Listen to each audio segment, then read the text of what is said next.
नमस्कार दोस्तों, I hope आप सब बहुत फिट और हेल्दी होंगे। स्वागत है आपका हमारे यूट्यूब चैनल भारत और विदेश में। दोस्तों, आज इस मुद्दे को मैं हिलाने जा रहा हूँ, वो है कश्मीरी पंडितों का नरसंहार।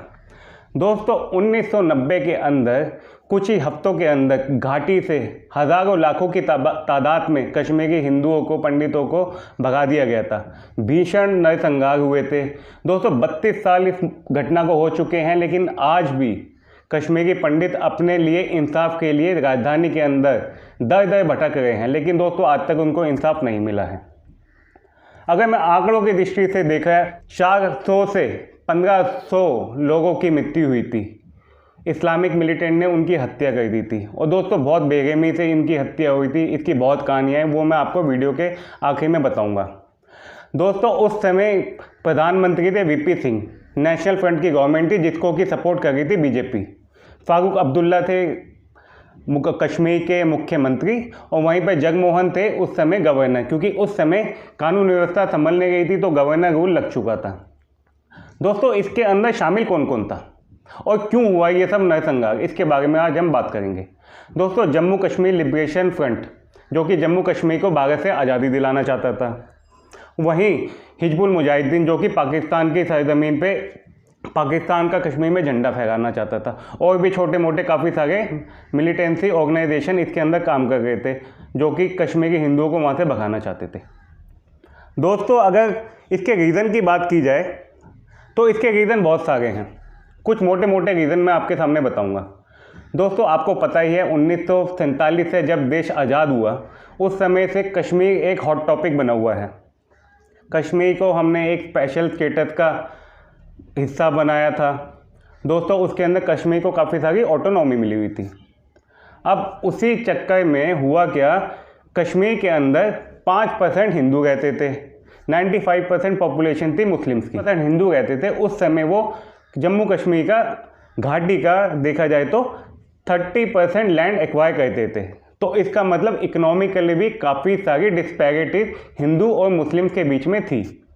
तो दोस्तों, इससे सबसे बड़ी वजह जो मानी जाती है 1987 का जो उनके विधानसभा के जो इलेक्शन थे उसके अंदर जो रिग्ड इलेक्शन हुए थे, जो इलेक्शन के अंदर सेंट्रल गवर्नमेंट ने मिलके, जो कि उस समय राजीव गांधी की गवर्नमेंट थी, बेईमानी की थी। उस वजह से वहाँ की जो मिलिटेंसी थी, जो वहाँ की पॉलिटिकल पार्टीज थी, उन्होंने हथियार उठा लिए। दोस्तों, हुआ क्या था, अगर मैं आपको डिटेल में बताऊं तो जम्मू कश्मीर में 1987 के समय दो पार्टियां मेन स्ट्रीम पार्टीज थी, जो कि ऑल्टरनेट सत्ता हासिल करती थी। एक तो थी फारूक अब्दुल्ला की नेशनल कॉन्फ्रेंस, दूसरी थी कांग्रेस, इंडियन नेशनल कांग्रेस, जिनके मुखिया आजकल राहुल गांधी हैं। और एक फ्रंट और बना था, मुस्लिम यूनिट फ्रंट।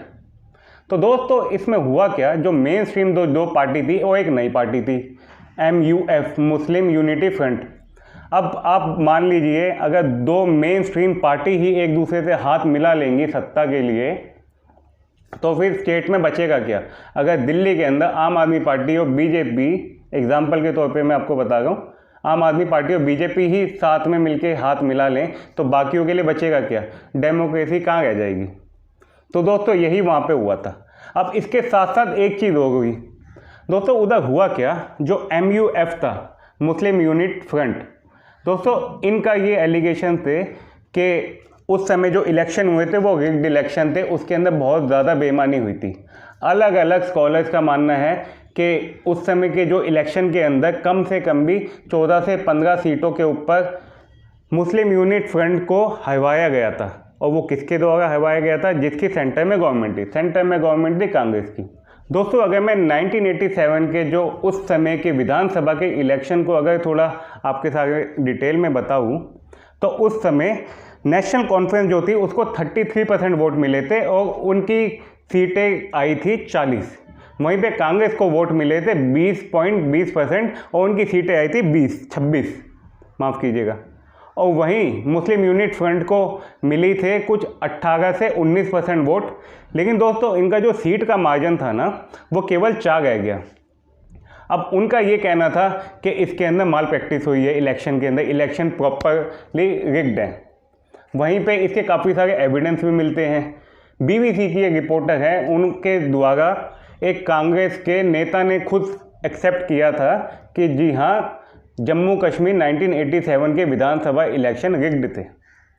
अब दोस्तों, इससे हुआ क्या? आम जनता का डेमोक्रेसी से विश्वास उठ गया। जो मुस्लिम यूनिट फ्रंट के जो लीडर्स थे वो सेपरेटिस्ट लीडर बन गए। उन्होंने आर्म स्ट्रगल स्टार्ट कर दिया, हथियार उठा लिए।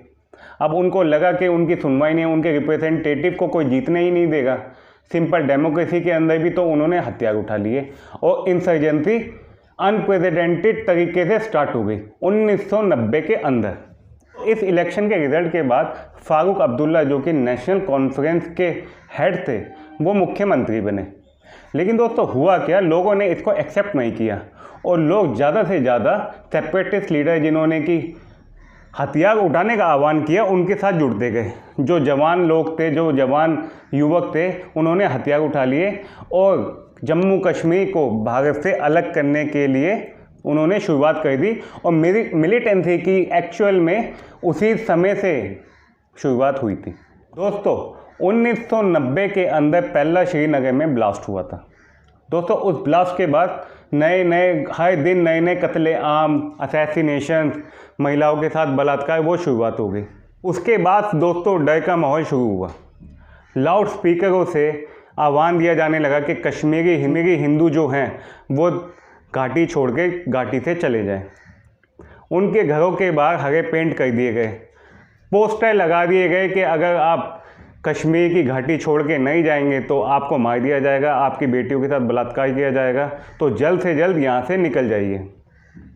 वहीं पर दोस्तों, बड़े बड़े लीडर्स के भी कत्लेआम होने लगे। उससे डर का माहौल फैला। दोस्तों, एक बीजेपी के लीडर थे टीकाराम टिकलो।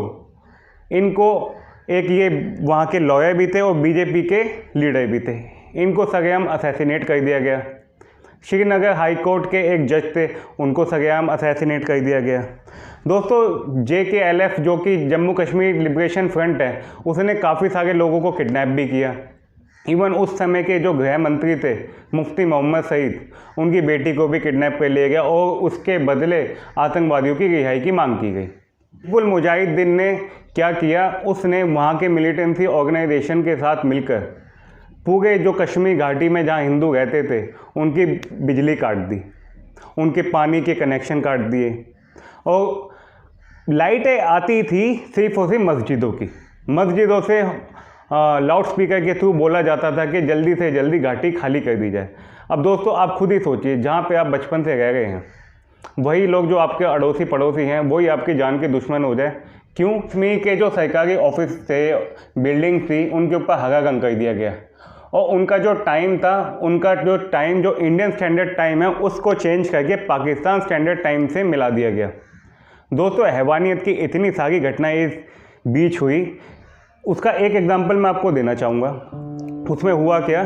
एक स्कूल की अध्यापिका थी गिरिजा टीको, 26 साल की लड़की थी। वो अपने स्कूल से अपने घर वापस आ गई थी। उनको मिलिटेंसी ने, जम्मू कश्मीर लिबरेशन फ्रंट के आतंकवादियों ने किडनैप कर लिया। महीनों तक उसका बलात्कार किया गया, खाने को उसे कुछ नहीं दिया गया। वहीं जब उसके अंदर कुछ नहीं बचा तो उसको बीच में से काट के रोड पे खाली फेंक दिया गया। इस कदर की ब्रुटैलिटी हुई थी और ये तो सिर्फ एक कहानी है, ऐसी हज़ारों कहानियां हैं जो आपने कभी सुनी नहीं होगी। अब दोस्तों, एक्सोडस हो गया 2-4 हफ्तों के अंदर ही। हज़ारों लाखों कश्मीरी हिंदुओं को वहाँ से भगा दिया गया। कुछ अपनी जान की खातिर भागे, कुछ गिनती के लाखों लोगों में से कुछ 3000 फैमिली वहाँ पे रुकी जो कि बच गई कहा जाए तो। जब कश्मीरी हिंदुओं का एक्सोडस हो गया, उसके बाद जो उनकी प्रॉपर्टीज़ थी उसके ऊपर जो इनकी मिलिटेंसी थी उसने कब्जा करना स्टार्ट किया। और दोस्तों, आज तक कश्मीरी हिंदुओं को कुछ मिला नहीं है। कुछ मुआवजे के नाम पे कुछ रकम मिलती है, वो भी सबको नहीं मिल पाती। दोस्तों, आज भी वो बस भटक गए हैं इंसाफ की तलाश में। उनके बच्चों को एजुकेशन नहीं मिल पाती, रहने के लिए प्रॉपर मकान नहीं है, अपने ही देश में उनको रिफ्यूजी स्टेटस की तरह जीना पड़ता है। गवर्नमेंट आती है जाती है, कश्मीरी हिंदुओं को वापस बसाने के नाम पे हमारे देश के अंदर सरकारें बन भी जाती हैं और उतर भी जाती हैं। लेकिन कश्मीरी हिंदू 32 साल से अपने इंसाफ के लिए लड़ रहे हैं, लेकिन उनको आज तक उनका हक नहीं मिला।